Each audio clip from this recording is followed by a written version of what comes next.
Today we're going to talk about accessibility in telephone communications in time of crisis. As I said, I'm Shelly from Access Israel, and just a little information about us, about what is Access Israel, who are we, before we will get started. So Access Israel is an organization, NGO, that was founded in 1999 by Yuval Wagner. Yuval grew up at a house where his father was injured in one of the military operations in Israel and is bound to sit in a wheelchair for the rest of his life. And in Yuval's childhood, his father couldn't come anywhere with him because of his disability, because in order for him to go, they needed to lift him up, to carry him, to take him, not independently. When Yuval grew up, he joined the Israeli Air Force. He was a pilot. And in one of his flights, there was a technical failure. The helicopter just plunged down into the ground. Yuval's commander died on spot, and Yuval got paralyzed from the neck down, sitting in a wheelchair with an even harder disability than his father. And for Yuval, it was a defining moment in life because he chose life. He wanted to be there. He wanted to live them fully, but he understood that not much had changed since the days that his father was in a wheelchair and he was a child. So as much as he wanted to live a fulfilling life independently, he couldn't do it. He wrote down a letter to Israel president back in the day, Ezra Weizmann, and he told them about the accessibility issues for people with disability. And a couple of days later, the president himself called Yuval and told him, you know what? First of all, I'm sorry for not being accessible for you and for people with disability. And second of all, go raise an organization that will make Israel accessible for people with disabilities. And that's what Yuval did. For him, he got a command from a pilot to a pilot that tells him, go and make it. Make a change in the society. And that's what Yuval did. So this is Access Israel. We work a lot in order to promote accessibility in all areas of life for all types of disabilities. But other than that, we're doing a lot more other things. In the past year, we initiated the Purple Vest Mission. The Purple Vest Mission that is leaving no one behind is an initiative which promotes accessibility preparedness in times of emergency for people with disabilities and the elderly. What is the Purple Vest Mission? When in March 2022, we started to get phone calls from organizations in Ukraine when the war started that tells us that they need help. They don't know, they're not sure what to do with people with disabilities, how to help them, how to evacuate them. We understood that there is a problem and that we can help because we have the knowledge, we have the tools, we have a lot of experience in these issues. That's when we decided to raise the Purple Vest Mission. The Purple Vest Mission in Ukraine did a lot of work until December 2022. Almost 4,000 evacuations and more than 10,000 people received humanitarian aid at home. We're talking about people with all types of disabilities. But that's not all we did, because it's not enough to just give and to evacuate. We need to train the organization, to train the volunteers, to train the people on how to do these things, how to deal with people with disability, how to communicate with them, how can you help them? So we started doing training and writing materials in order for organizations and individuals to function in times of emergency. This training is part of the trainings of the Purple Vest Mission. It's the second one. Of course, if you didn't see the first one, you can see it later on, it's okay. But the first one was generally about evacuation people with disabilities in times of crisis. This training goal is to improve the services for people with disabilities and the elderly in call centers and telephone communication. It's specific to these areas because, you know, in every emergency, there are call and telephone services, and people with disabilities sometimes get left behind. So in this training, we will give you tools on how to operate it. It is important to understand that about 15 to 25% of the population are people with disabilities. We're talking about statistics worldwide. We're referring to physical disabilities, hearing disabilities, visual disabilities, mental, cognitive, you know, intellectual disabilities, and communicative disabilities like autism. And when we're talking about accessibility to all of those disabilities, we're looking at three aspects. Accessibility means the ability to arrive to a place. And in times of emergency, let's think about it. What does it mean? If I'm in a wheelchair and I'm at home on regular days, I know that I can go to a place. But in times of crisis, for example, in Turkey, earthquakes, everything is, all of the surroundings are changed.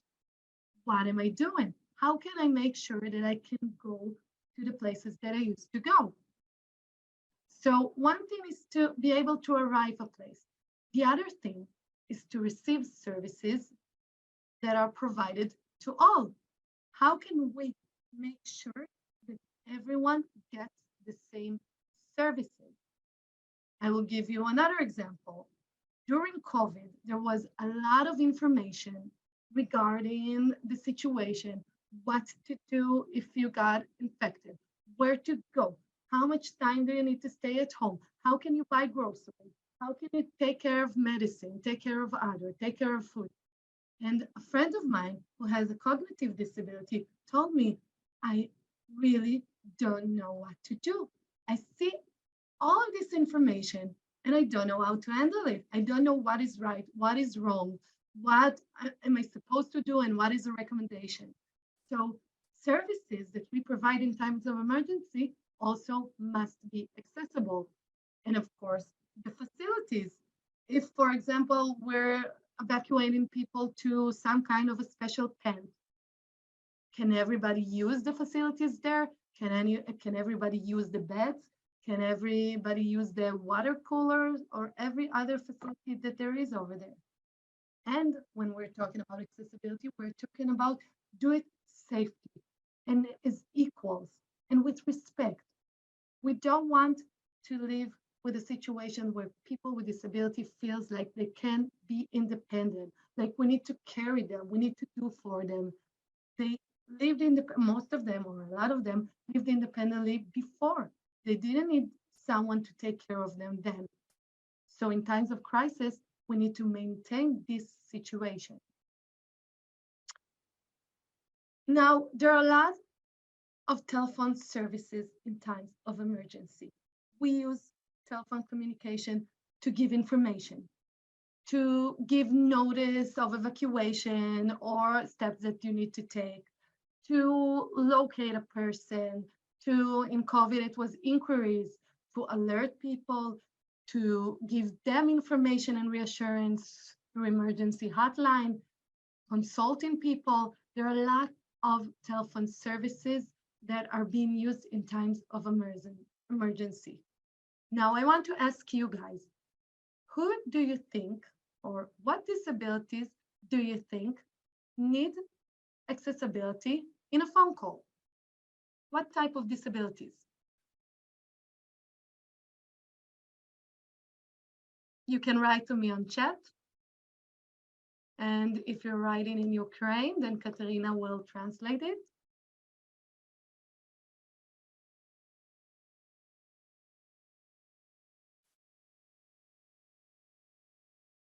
Are you with me, guys? What type of disabilities do you think need accessibility by phone? So I can see that there is an answer. Hearing impairments, great. Again, hearing impairments and speaking impairments, mental impairments. mental impairments also, okay, mental disabilities. So speaking, mental, and hearing. And you know what? I can tell you a little more. I can tell you that also people with autism can have trouble communicate by phone. People with intellectual disabilities can also have problems communicate by phone, okay? Not in crisis, in regular time, we teach organizations that you can see the disability, but there are disabilities that are invisible. In phone calls, it's a little different. You can hear when a person have trouble speaking or stutter, or when it talks a little different, you can hear that there's something there. But a lot of the times you will not know that this person is living with a disability. And in times of crisis, we need to understand that the effects are enormous. It's not a regular phone call that I'm calling for some kind of service to get it. There is increased vulnerability and a lot of stress. What am I doing? Where do I go? What do I need to do? Who will help me? Do I need help? Okay. There is a lack of accessible information. It means that people should handle things by themselves a lot of the time. So there's more stress about that. There are generic solutions and regulations that, you know, we think that fit for all, but they don't fit for a lot of people. If we're giving the public a solution to go to a place, to go to a shelter, to go to a tent, and there are some people that can't understand how to go, that can't physically go there, then that's a problem. It doesn't fit all. I'll give you another example. During COVID, well, in Israel, and I bet in a lot of in most of the countries, in the first lockdown, a lot of organizations gave food, or people that ordered medicine or groceries got it to the entrance of their home, because, you know, you don't want to let anyone in. But for people that sits in a wheelchair, or for elderly people, that was a problem because they couldn't get it. So one solution can't fit all of the people. That is another problem in times of crisis, because we need time for preparedness. Another effect of the crisis is that accessibility needs are not always met when escaping, as we said before. And loneliness is increasing, because if I live my life independently till now, and I could go places, I can meet people, I can fit into society, now I'm all alone. I don't understand what to do. I don't know who to talk to. There is a lot of uncertainty and fear of the unknown. And it can be very, very challenging for people with disabilities and the elderly in times of crisis. So let's think a little bit about the problems that people with disabilities can have in times of crisis. And let's think about all the disabilities that we've mentioned. For example, hearing disability. What kind of problem do you think a person with a hearing disability can have during a phone call? Except the difficulty of hearing, of course. And you can write it down and you can talk, everything is fine.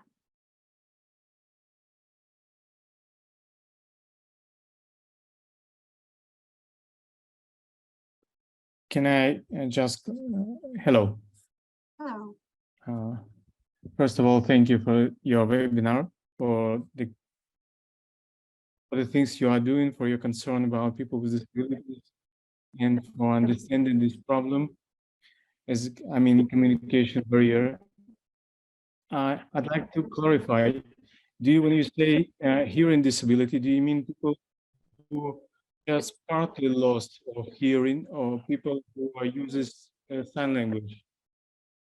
Okay, so not, when I'm referring to hearing disability at this moment, I'm talking about people who are partially, who can partially hear, okay? Hearing impairment.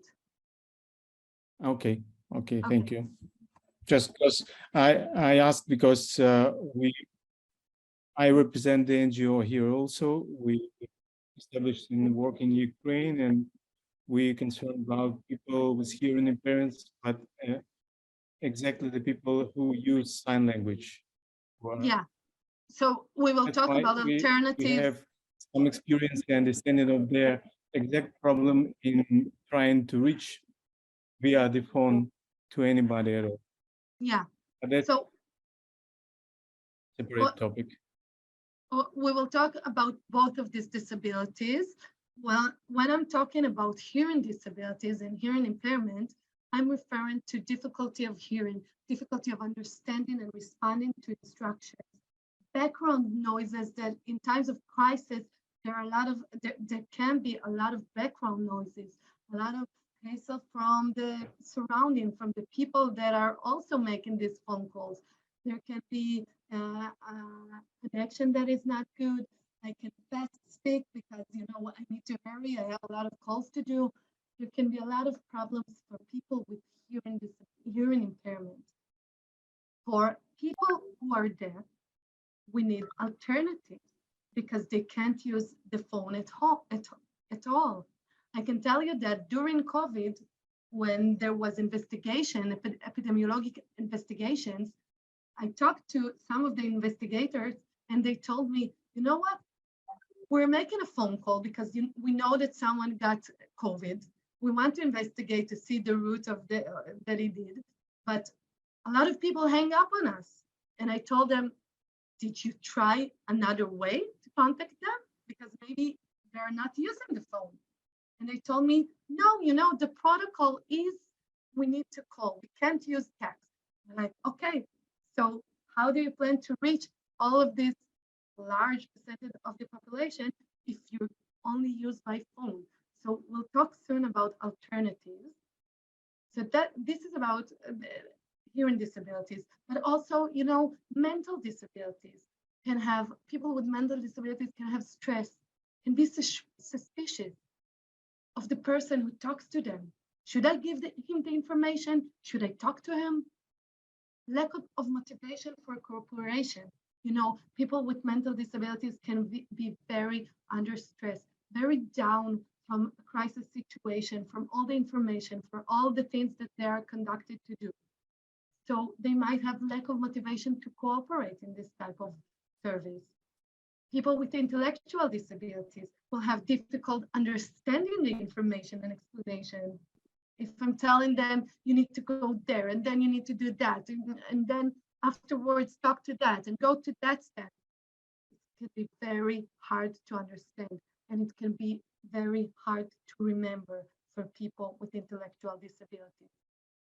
People with autism, people that have difficulties with situations of changes, new situation, understanding the environment and the messages that I get from her, they will have trouble managing the conversation and the communication. They will have trouble with all the changes. They will have problem maybe with interpreting what you're saying. Okay, that's also a difficulty. People with speech disability, difficulty expressing oneself. The stress and anxiety from the situation and from the attitude on the other side can really make the speech disability a lot worse.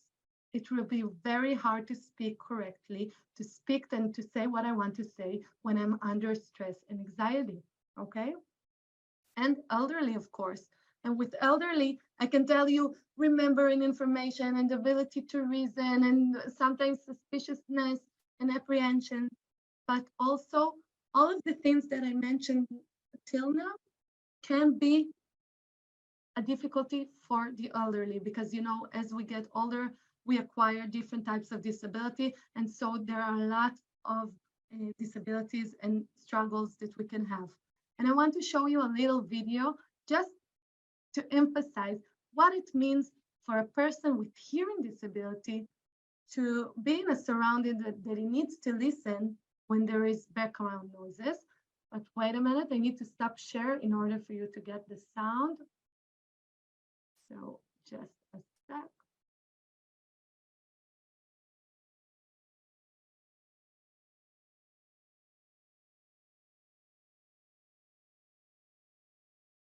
let me know if there's a problem hearing this.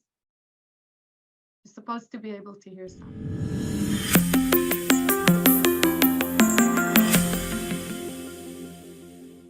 I read in the newspaper today that a new theatre is opening. Isn't it great? Sure is. What plays are they showing? I think it'll be the one we saw last year. Do you remember? Yes, I do. Do you want to go and see it again?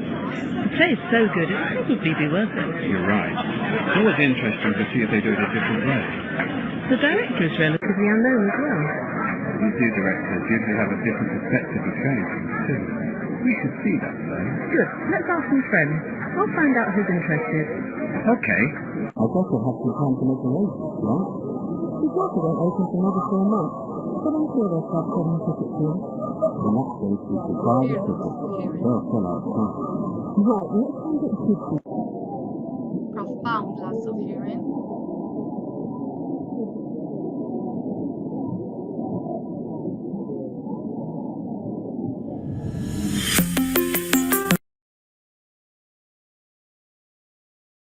And that is just a simulation of what it feels like to be in a conversation in a surrounding.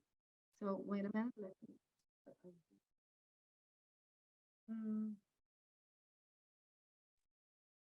That is an impressive demonstration.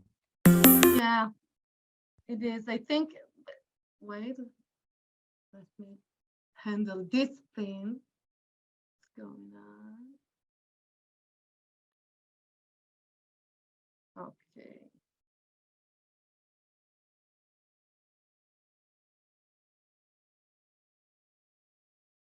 Can you see my presentation right now? Great. Yeah, I So- do. Yeah. Lovely. When we're talking about phone calls, this was just one example, the easiest one of how a person with a disability feels. And later on in this session, you will meet a person with a hearing disability that will tell you about the experience from her side. But for now on, let's stick to what we wanted to talk about. Person with a disability will not always identify himself as a person with a disability. You will not contact him and he will tell you, you know what, I am with cognitive disability, I have a hearing disability. Sometimes he will try to handle the conversation. You see the sound? Wait a minute, I got a notice about the sound. Okay.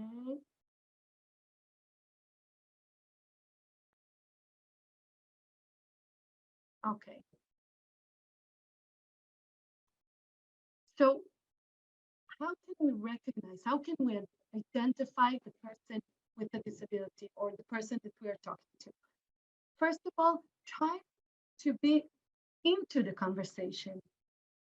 Does the person with the disability respond with phrases like, I don't understand, or I didn't hear well, or can you repeat it? Speak louder. What did you just say? These are the type of answers that people that don't understand or that can't hear well or that having trouble in the conversation will usually have.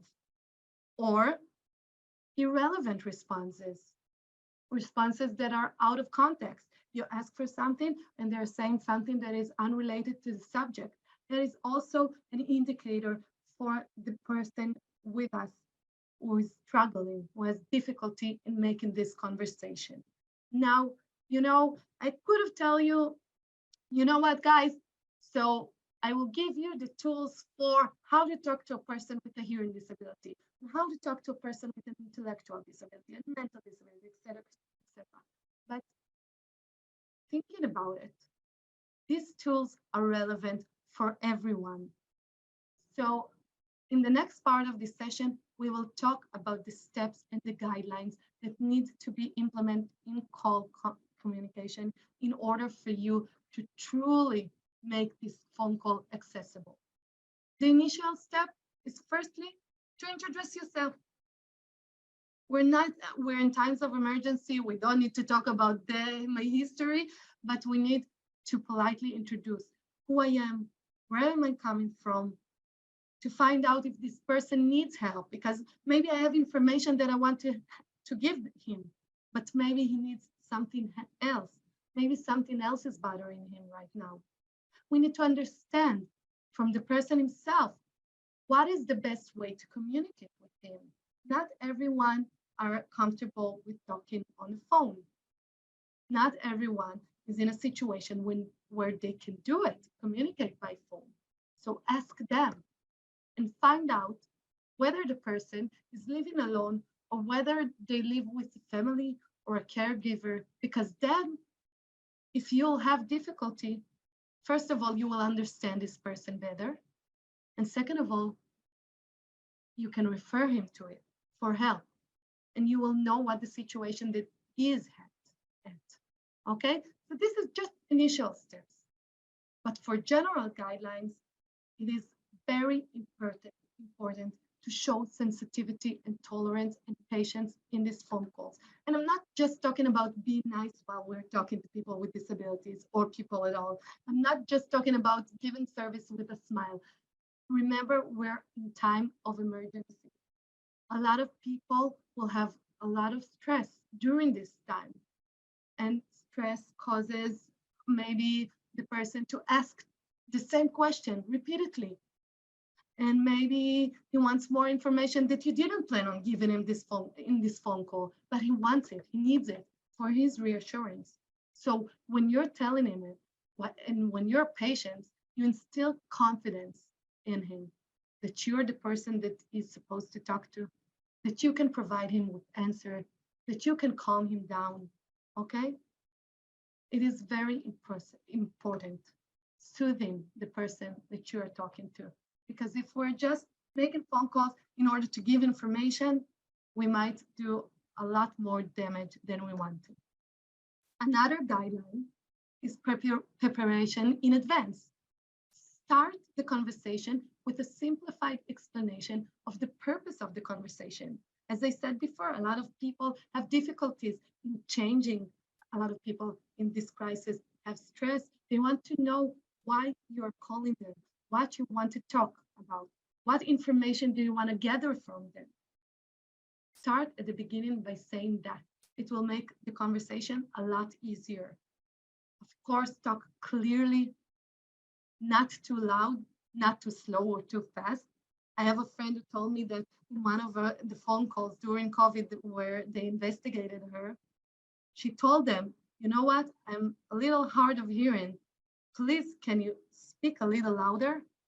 And so once the service provider heard it, it was like, okay, can you please tell me where you were? He was shouting and he was talking slow. And for her, it didn't help at all. Okay, so talk clear and regular. Another thing is quiet surroundings. Try to make sure that when you're doing phone calls, when you're answering hotlines, when you're giving information, you are doing it in a quiet surrounding. Quiet surroundings is not just for people with hearing disabilities. For example, for people with autism or ADHD, the distractions from different sounds can be very hard to concentrate and to absorb your information, and maybe even produce a sensory overload, which the person himself will feel distressed, will feel like he's incapable of doing this conversation, okay? Another thing, offer an alternative way of communicating by text. As I said before, it's very important that we'll have alternatives, because not everyone can communicate by phone. And I will show you some alternatives soon, but you need to understand that sometimes we don't have them all at our disposal. So we need to make sure that we have at least one per disability, okay? If I'm talking now to a person and I want to, or I'm getting a message that a person with a hearing impairment or a deaf person needs to talk with me, I don't have at my disposal now a sign language interpreter, but maybe I can have another ability to talk to him while writing, texting, WhatsApp, emailing. But when we're talking about alternatives, we need to also refer to a situation that the person needs assistance right now, needs answers right now. So if you are using these alternatives, please make sure that your availability is the same as if speaking. Because if he needs to wait a couple of hours for you to answer his email, that's a problem. It's not equal, okay? Another general guideline is simple formulation without the use of metaphors, okay? When we're talking to a person and we say, listen, you need to evacuate, time is money. Some people can't understand this form of metaphor. So try to use as simple language as you can when you're talking to people, all people. It will help people with disability, but it will help everyone. Simple language, short sentences, don't over information to people. Try to make it short as possible and give time to think about things, to process. Not everyone are thinking at the same pace. Not everyone, when you're saying to them that they need to go somewhere or they need to act in a manner somehow that you have said, they need to think about how will they do it. They need to think about what it means for them, what it means for their family that are around them. Okay, they need time to process. Give them that time. Another important guideline is using comprehensive questions, okay, to understand from the person himself if he understood. Remember, sometimes people with disabilities have trouble in, understanding. And you'll ask them, okay, did you get it? And they will say yes, because maybe they are ashamed to say, no, I didn't get it. Or maybe they don't want to trouble you again. They're thinking that the problem is there. So use comprehension questions. Ask them, do you know, so you remember where to go? Or do you remember who you need to talk to? Did you write it down? Don't do it like a list of things that you want to ask him. Do it spontaneously through the conversation to see that the person really understands what you are saying. Another important guideline, and it's very important when we're talking about people with speech disabilities, is focusing on what they said and not how they said it. Because sometimes we're talking to people and they have maybe a stutter and we don't understand them and we don't understand what they wanted to say, and we're saying, okay. So not what, not how, what the person said. Try to figure it out. If you don't understand, don't be ashamed to ask the person to repeat his sentence. That's okay, that's fine. The goal here is to provide him with security, to provide him with information. And if we're not sure that we understood his needs or his question, it's okay to ask for them to repeat it, okay? It is very important though, do not speed up a person who hasn't struggled speaking. Do not complete his sentences. I know it's easy. I have a person that works with me here that stutters, and one of his main difficulties is when he's talking, some people are impatient and I know what he's going to say, but I will never complete a sentence. I will let him finish. That's his thing, okay? So that is very important. It means sensitivity. And another thing that you need to remember, there are a lot of speech disabilities. I heard a lot of service providers that people with disability told me, I call them and it takes me a little while to speak. Or because my voice is a little different, they think I'm pranking them. And so they hang up the phone. They don't understand that this is a person with a speaking disability. So sensitivity, wait for it. Remember, there are people with different types of disabilities. All of them, is 15 to 25% of population could be there in your call center, waiting for your response. And another thing, do not despair. If the person did not understand, explain in other words. Find another way to convey the message. That's okay. Do it short, do it easy. You need to make sure that the message went to the other person. And remember, your actions have significant and ongoing influence on people with these disabilities. Whatever you do on the phone call will stay with them afterwards. So you must remember these guidelines in order to help them. Now, we talked a little bit about alternatives. I did want to show you some of the alternatives that you can use in order to approach people with disabilities, not by phone call. Accessible printing, linguistic simplification, audio files, accessible PDF, reading materials, Braille, translation into sign language, transcriptions, spontaneous writing. There are lots of different ways to get information done. And in here, you need to remember, even a person with a visual disability, for example, if you want to send him materials, you need to do it accessible way, okay? Maybe you don't have a problem operating the phone call, but when you're delivering information, you will need it to be accessible. So the key here is to ask the person himself what kind of accessibility you need. And if you don't have all of these things at your disposal, it's okay to say, we can have it by Monday, or we can have it by with a different type of accessibility, okay? Everything is okay.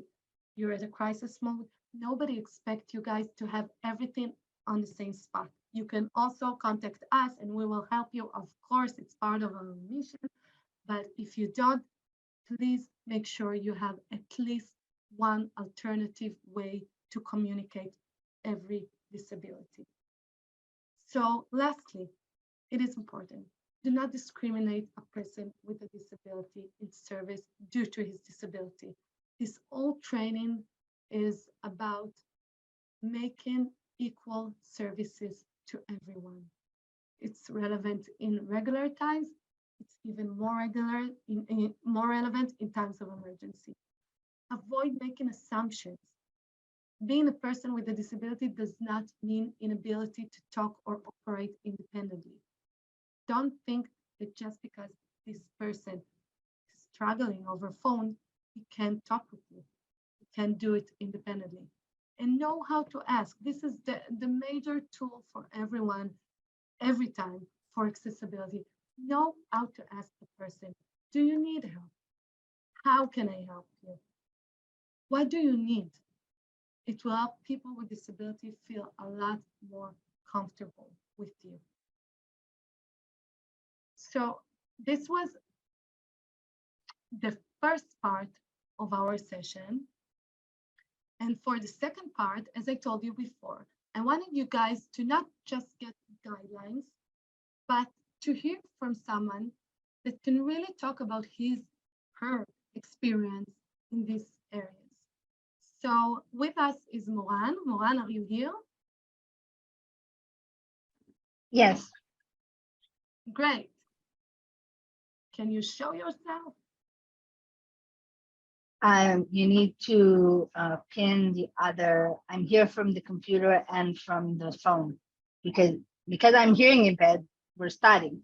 So because I'm hearing impaired, I have to listen to the Zoom through the phone, which is connected to my hearing aids, and the computer is in another window.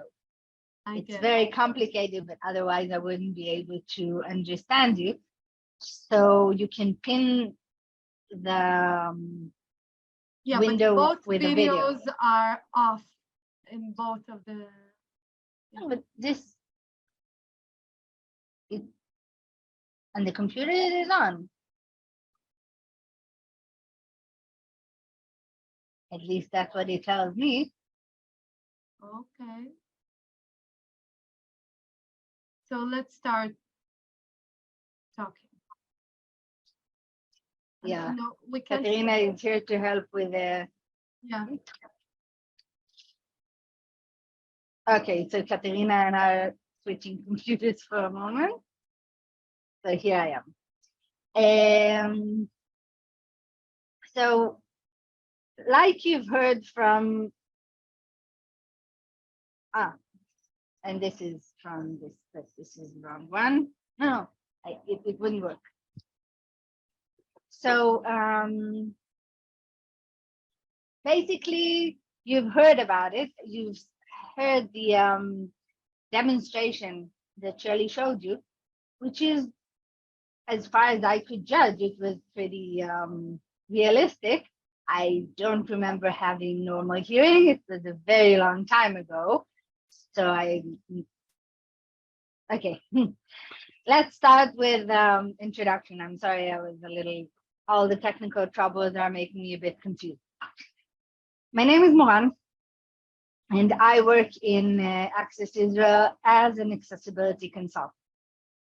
As for my hearing, I've been hearing impaired since I was, I don't know. I was born with normal hearing, and sometime between the ages of 7 and 15, my guess is around 9 to 11, I started to lose my hearing, probably from genetic reasons. And the way things were with me is that when I was 15, I went to a doctor because I had headaches. And as part of trying to figure out what is causing the headache, I was sent to do a hearing test. And in the hearing test, basically I was told, okay, you have pretty serious hearing loss. You're going to need hearing aids. Good luck. That was pretty much it. It wasn't something any of us expected. It wasn't something any of us thought of. There was no family story of hearing loss at a young age. So it was quite a surprise. And my way to deal with it was to just say, okay, so I'll go with hearing aids and everything's going to be fine and nothing has to change. But that wasn't the case, obviously. Every time I thought that it's just a little change, it's just a little different, we do finishing tests in school in Israel. And when I went to the finishing test, there was an English test that included hearing. It's called a listening comprehension. You hear a piece of a story and then you just ask questions about it. And I couldn't understand it. And I said, okay, it's not very fair for me to do this because, you know, I don't understand from hearing in Hebrew any more than I do in English. So it's not a problem with my English, it's a problem with my hearing. So I was exempted from that part of the exam. And then when I was a little older, in Israel, you go to the army. But with my hearing, they told me, no, you don't need to. So I said, well, okay, but I thought everything's going to be the same. So I went to the army and I volunteered. And when I started to go to higher education, I decided I wanted to be a doctor. And like I said, for me, it was like nothing has to change. So if I want to be a doctor, I want to be a doctor. So I went to medicine school and they needed to see my audiogram. And they saw it and they decided that they accepted me. And so I went, and it was a hall with 300 students. It wasn't a classroom with 40, it was a hall with 300. And you sit very far from the lecturer. And on the first day there, I realized, okay, this is not exactly the same as I thought. And I had to sit in the front row, and I had friends, they kept the seat for me after. It's medical school, so we are very geeky, and everybody wants to sit in the front row. But, well, they saved the seat for me because they said, okay, we'll fight among ourselves, but you deserve this seat. And they helped me a lot, and I had to copy notes from other people because hearing and writing at the same time was a bit problematic. I can walk and chew gum, but I can't listen and take notes at the same time.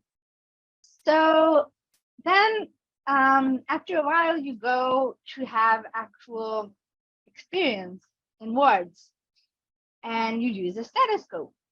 So on my first day in internal ward, the the head of the department came and he put his stethoscope on a woman and he passed the headphones between all of us and said, okay, did everybody hear this? And I, being very honest person, said, no, I didn't. And so he called me to his room and he said, okay, Mohan, what's going on? Why can't you hear it? What are we going to do about it? And I got a stethoscope that had amplification. So I used that. So everything was the same, just not exactly the same. So I finished medical school. I became an internal doctor. I went to hematology, and in the middle of my residency in hematology, I decided, okay, that's not what I want to do when I grow up. So I just decided that I want to do something else. And that's when I came to the world of accessibility.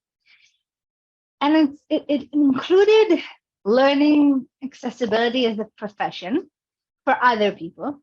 And at the same time, it was coming to terms with my own disability, because until that moment, and still some of the time, I'm thinking about things as I have to try harder in order for things to be okay, in order for everything to work as it has to work, in order for everything to happen. I don't have to demand other people and tell them you need to work harder for me. And that's I have a friend who taught me a lot about accessibility. She's in a wheelchair and she used to work with me. She stopped working here, unfortunately. And she used to call it old people's point of view. And she's right. It's a very old-fashioned perception of reality and of society that me as an individual has to try harder in order to make things easier for society to deal with me. And accessibility is about doing the other thing. It's about how as a society, we can take the load. We can work harder in order to make other people understand more, in order to make other people feel like they are part of society and they don't have to work hard. They don't have to make all the effort. We as a society would make the effort. They are a part of us in every way. And that is something that I have to learn, both again, as a professional and as an individual. And this is something that happened to me in the past 4 years in which I'm working in Access Israel.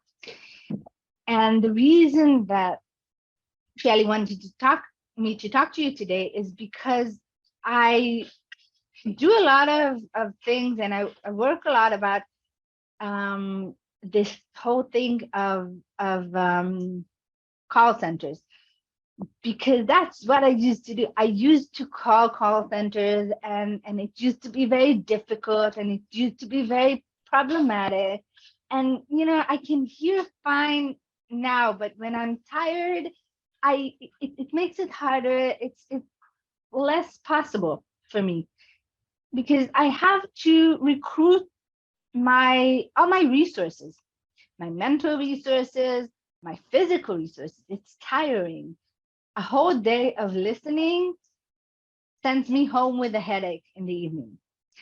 So I've learned to ask, okay, don't talk to me on the phone. Please use other methods. Use email, use WhatsApp, use anything you have in order to help me not to have to talk on the phone.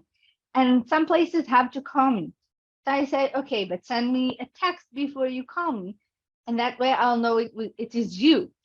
And friends are allowed to call me, because when I know somebody, it's easier to hear them and understand them. And in emergencies, well, I'm a bad example for that, I'm afraid. I grew up in Jerusalem, and when I was a teenager, there were a lot of bombings in Jerusalem. And that was an emergency, and part of my way to deal with it was, again, pretty much like my hearing, to not deal with it. And so in emergencies, when people are worried what I'm going to do when I'm not hearing the alarms, I say, okay, I won't hear them. But that's not a very good way to live my life. I have to admit it. And that is not a very good thing to tell other people to do. I'm taking responsibility only on myself. And for other people, I demand accessibility. And so when you think about call centers, the first thing that I think about is the acoustics. If you have a good call center that is quiet, that has no noises from around as much as possible, that you thought about the acoustic ceilings, carpets, everything that you can to make the sound quality better, that's a great first step, because it's a lot of effort anyway. And if there is a noise from behind, and like you heard on the example, in the demonstration, you've heard that as your hearing deteriorates, the ratio between the noise and the actual speaking person becomes larger. And that is true. For me, it means that if there is noise in your call center, like maybe you can hear from behind me. Unfortunately, I'm sorry about this. This is not something that I can control. When there is noise, I can't understand. When someone isn't speaking very clearly, it is very difficult for me. And I often feel bad for people in call centers because I don't understand them. And I keep telling them it's really not you, it's really me. So, you know, kind of like the old cliche, not you, it's me.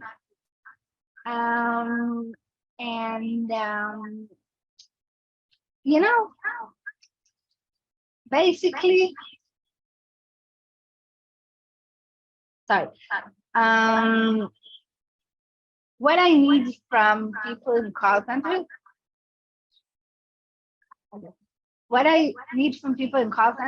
is if you have an alternative to speaking on the phone, use it. If you don't have an alternative, at least be patient. Understand that this is going to be difficult for me, and it's going to be difficult for me, and I need you to be patient, be helpful. Just understand that this is not an easy thing for either of us. I understand that on the other side of the call center, it's frustrating. It's sometimes very frustrating to speak to me. It can be extremely frustrating. I understand that. And I hate it. I really hate it. But that's what I need from you, to put that frustration aside and understand that right now it's an emergency. Things are very difficult for me either way. I may be scared, I may be confused, I may be hurt. And I need you to take the load off of me, at least when it comes to the hearing. Understand that if you're here, that means that you want to take the load off of people. That is something you aspire anyway. So just take that load as well. And just, that's what I think. Maybe you want to ask questions or something. I would be happy to answer if you want to ask questions. I'll see if I can see the transcription here. You can ask questions in English, in Ukraine, in every language. It's okay, we got translation. So Yeah, I don't understand Ukrainian, unfortunately. we have But but we have translation, so feel free to use any language that is comfortable for you. I want to take as much load as I can from you. So this part we can do. Okay, just a minute. The computer battery ran off, so I'll just okay. come with, I'm from the phone, but I can still hear you, I can still read you. Feel free to ask whatever you want.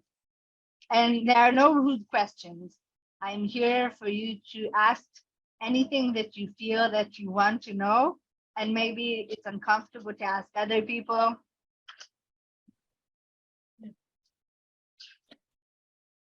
Hello, Moran. Hi. Thank you for sharing your experience. What I would like to ask, the experience about Access Israel. Did I understand right that you have your own call center? Oh no.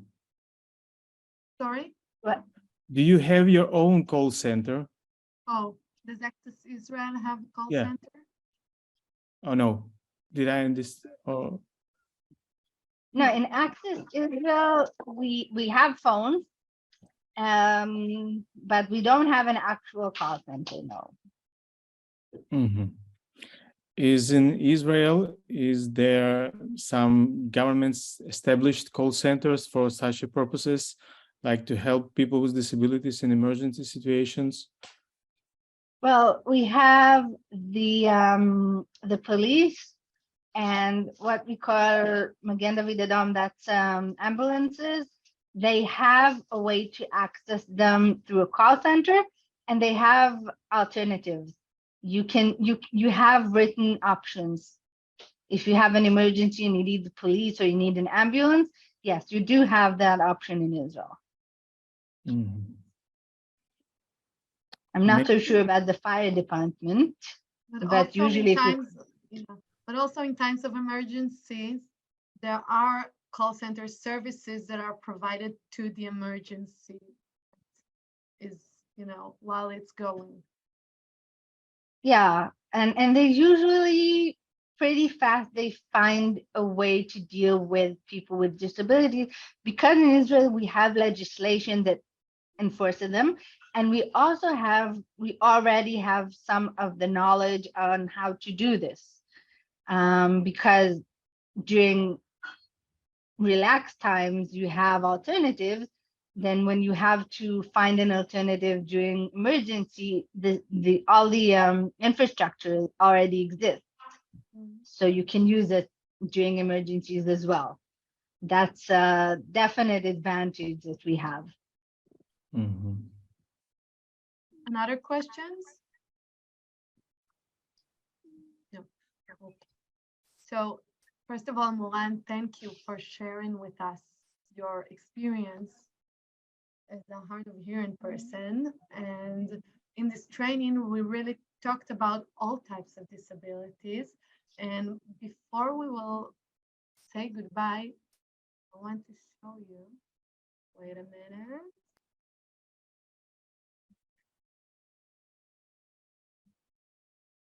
Okay. Another thing that is important for us to understand when we provide services to people with disabilities at all times. So we talked about physical accessibility, which is important in order to navigate, in order to go from one place to another. And we talked about service accessibility, service like telephone centers, services like information, etc. There is another type of disability, of accessibility, that is not less important than these two. And this is the social accessibility. We need to understand at all times, and especially in times of crisis, people with disability and the elderly needs us to be there for them, needs us to walk them through the situation, needs us to care for them. We said before, stress, loneliness, anxiety, all of these things are multiplied when times of crisis. So social accessibility is actually what we call the human ramp. Let's try to help them in one way or another. We might not have the exact thing that they need right now. We might not have, the option that they prefer for making a phone call.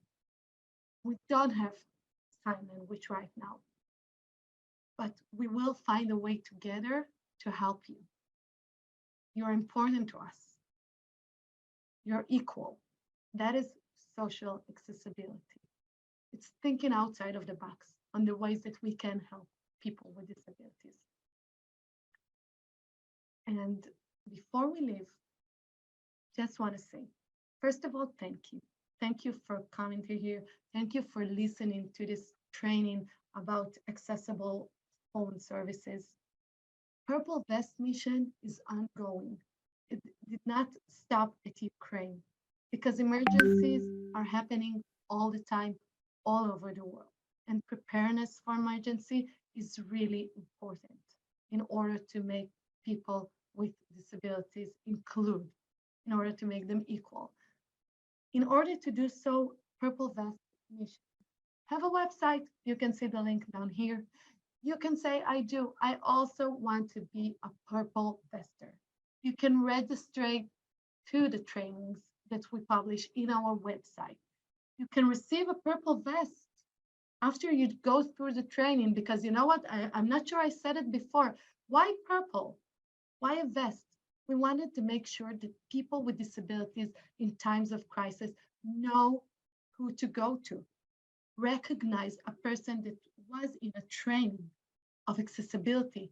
And if he doesn't know all the answers, he knows where to get them. And purple is the color of equality. Every year in December, all the buildings light up in purple. So that's why the purple vest. You can also have a purple vest. You can start ambassadoring it in your organization, in your city, in your country. And keep updated with the next stages of training.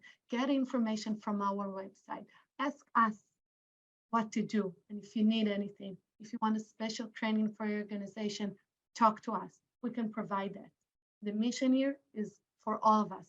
It's not Access Israel mission, it's Purple Vest mission for all of us. So for more information, you can have this info. Katerina is right here, and she can help you, give you more information. We can collaborate on this and join hands in order to make this world accessible as possible. So thank you, everyone.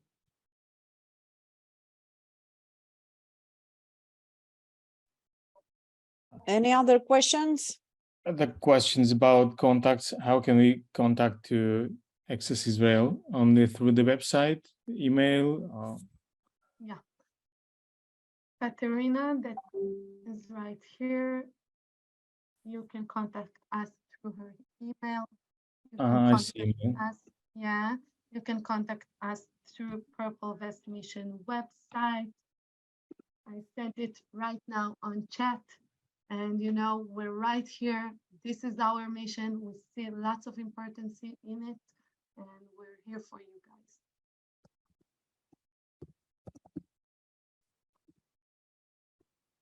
Another question? The presentation and the video recording, you will get it on your emails you register with, and it will be available on our Purple Vest Mission website. Thank you. Thank you very much. Thank you for your webinar. Thank you for your experience. You're welcome. Thank you to everyone, and I hope to see you soon in our other webinars.